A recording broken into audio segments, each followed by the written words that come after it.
Hello everyone, আসসালামু আলাইকুম। কেমন আছেন আপনারা সবাই? আশা করি সবাই ভালো আছেন। আমি টাঙ্গাইল থেকে বলছি সীমা। আপনারা দেখছেন আপনাদের পছন্দের ইউটিউব চ্যানেল সীমা সংসারে। আপনাদের সবাইকে স্বাগতম। আবার হাজির হয়ে গেলাম নতুন আরেকটি এপিসোড নিয়ে।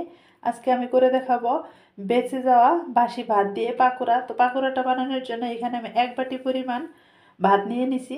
আর সবসময় যে ভাতটা রান্না করে খান এরকম ভাত হলেই হবে। আর বাসি ভাত ফেলে না দিয়ে এইভাবে একবার ট্রাই করবেন পাকোড়াটা, অবশ্যই কিন্তু খেতে ভালো লাগে। তো এই ভাতটা সুন্দর করে ম্যাশ করে নিতে হবে। ম্যাশ করতে গেলে এখানে কিন্তু ব্লেন্ডারে ম্যাশ করলে হবে না, হাত দিয়ে ম্যাশ করে নিতে হবে। তো আমি এখন হাত দিয়ে এভাবে ম্যাশ করে নিব যেন ভাতের কোনো দানা না থাকে। এভাবে ম্যাশটা করে নিতে হবে। তবে ফিরে আসবো ম্যাশ করার পর। তো আমি হাতটা সুন্দর করে ডলে ডলে ম্যাশ করে নিছি। একটু কিন্তু ভাতের দানা দানা নাই, একদম ম্যাশ সুন্দর করে ম্যাশ করে নিতে হবে। আর এখানে আপনারা কিন্তু শিলপাটায় ডলে নিতে পারেন এই ভাতটা। এখন আমি সাথে সাথে দিয়ে দিব কিছু পেঁয়াজ কুচি। আর এই রেসিপিতে পেঁয়াজ কুচিটা বেশি দিলে কিন্তু বেশি ভালো লাগবে। পেঁয়াজটা একদম চিকন চিকন করে আমি কেটে নিছি। সাথে দিয়ে দেবো কিছু কাঁচামরিচ। যে যেরকম ঝাল খান সেরকম ঝাল দিয়ে নেবেন। তবে এই কাঁচামরিচটার ঝাল কমে আমি একটু বেশি দিয়ে নিলাম। সাথে দিয়ে দেবো কিছু আস্ত জিরা। জিরাটা আস্ত দেওয়ার চেষ্টা করবেন, তাহলে ফ্লেভারটা ভালো আসবে। আর একটু দিয়ে দেবো রসুন বেটে নিছি, সেই রসুন বাটা দিয়ে দিব। স্বাদ মতো লবণ। লবণটা একটু ঠিকঠাক দেওয়ার চেষ্টা করবেন, তাহলে কিন্তু ভালো লাগবে। দিয়ে দিলাম হলুদের গুঁড়ি।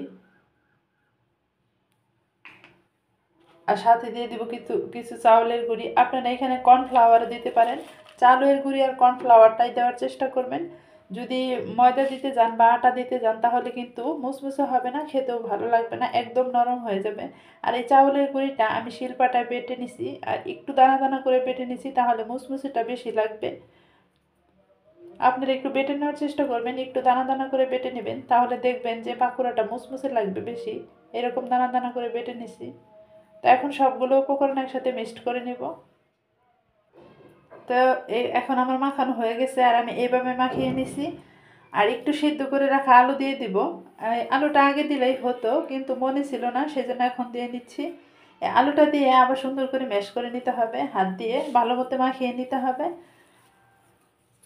আর একদম কিন্তু নরম হবে না, এরকম একটু শক্ত আকারের ডো হবে। তারপর আমি শেপ দিয়ে নেব পাকোড়াগুলার। তো আলুটার সাথে ভালো মতো মিক্সড করে আমি লবণটা চেক করে নিব যে আমার লবণটা ঠিক হয়েছে কিনা।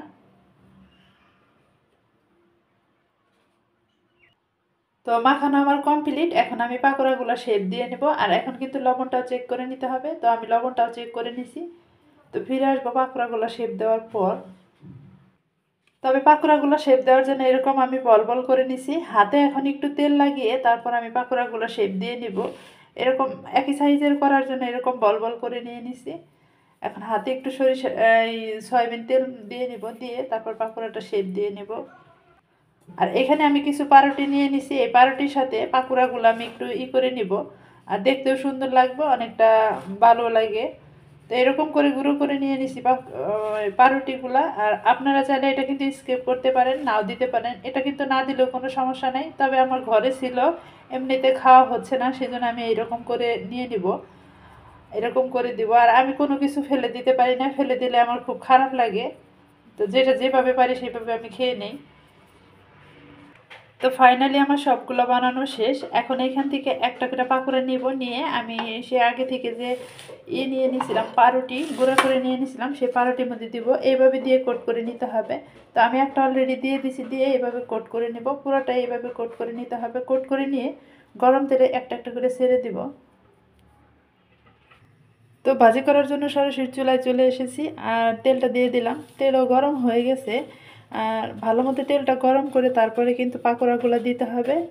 যদি ঠান্ডা তেলে দেন তাহলে কিন্তু পাকোড়াটা বেশি ভালো হবে না, একটু গরম তেলে দেওয়ার চেষ্টা করবেন। একদম ফুটন্ত গরম তেলে দেওয়া লাগবে না, একটু তেলটা ভালো মতো গরম করে নিতে হবে। তো এখন এখানে আমি একটা একটা করে পাকোড়া দিয়ে দিব। যেহেতু তেলটা গরম হয়ে গেছে সেজন্য একটা একটা করে পাকোড়া এখন এখানে দিয়ে দিব। আর এই পর্যায়ে কাজটা একটু সাবধানে করতে হবে যেন শরীরে তেলটা না ছিটকে আসে, যেহেতু তেলটা গরম শরীরে ছিটকে আসতে পারে। তো সবগুলো পাকোড়া আমি এইভাবে এখন দিয়ে নিব। তো তো ফাইনালি আমি এতগুলো দিয়ে নিছি আর এতগুলো ধরছে, একটু জায়গা খালি রেখে দিতে হবে। আর এই পাকোড়াটা দেওয়ার পরে দেখবেন যে আস্তে আস্তে কিন্তু ফুলে উঠবে, সেই জন্য একটু চিকন করে দেওয়ার চেষ্টা করবেন আর একটু গরম তেলে দেওয়ার চেষ্টা করবেন, একটু জায়গা খালি রেখে দেওয়ারও চেষ্টা করবেন। একটু জায়গা যদি খালি না রেখে দেন তাহলে কিন্তু পরবর্তীতে আপনার যখন উলট পালট করে এপিট ওপিট করে ভাজতে যাবেন তখন একটু সমস্যা হবে, সেজন্য একটু জায়গা খালি রেখে তারপর ভাজি করে নিতে হবে। তো আস্তে আস্তে পাকোড়াগুলো আমি গোল্ডেন কালার করে ভাজি করে নিব। যতটা আস্তে আস্তে ভাজি করবেন চুলার আঁচটা কমিয়ে দিয়ে ততটাই কিন্তু মুসমুসে হবে এই পাকোড়াগুলো। আর খেতেও কিন্তু অসম্ভব মজার লাগে, একবার হলেও ট্রাই করে প্রিয়জনদেরকে খাওয়াবেন। একবার যদি আপনি বানিয়ে খান দেখবেন যে বারবার খেতে চাবে সবাই, বারবার খেতে মন চাবে। বিকালবেলার নাস্তা বা সকালবেলার নাস্তা হিসাবেও খেতে পারেন চায়ের সাথে, এবং কি ভাতের সাথেও খেতে পারেন পাকোড়াটা। তো যে যেভাবে খেতে চান সেইভাবেই খেতে পারবেন, সমস্যা নেই। তো এপিট ওপিট করে কিন্তু ভালো করে ভাজি করে নেব। আর দেখেন কীরকম ফুলে উঠছে আমার পাকোড়াগুলা। এখন আমি একটু উল্টে দিব। দেখেন উল্টে দেওয়ার সাথে সাথে দারুণ একটা কালার চলে এসেছে আর একটা স্মেলও আসতেছে সুন্দর। তো দুই পিঠেই গোল্ডেন কালার করে ভাজি করে নিতে হবে, একটু পর পর উল্টে দেবেন, তা না হলে কিন্তু আপনার এক পিঠ বেশিক্ষণ থাকলে চুলায় পুড়ে যেতে পারে, সেজন্য একটু পর পর এপিট ওপিট করে উল্টে গোল্ডেন কালার করে ভাজি করে নিতে হবে। তো আমার পাকোড়াগুলো হয়ে গেছে, প্রথম ব্যাচ হয়ে গেছে, আমি প্রথম ব্যাচ এখন চুলা থেকে উঠিয়ে নিব। উঠিয়ে আমি দ্বিতীয় ব্যাচটা দিয়ে দিব, দ্বিতীয় ব্যাচে একইভাবে ভাজি করে নিব। তো সবগুলো বানানো শেষ, অনেক কিন্তু মুসমুসে হয়েছে আর দেখতেও কিন্তু সুন্দর লাগতেছে, খেতেও অবশ্যই ভালো লাগবে।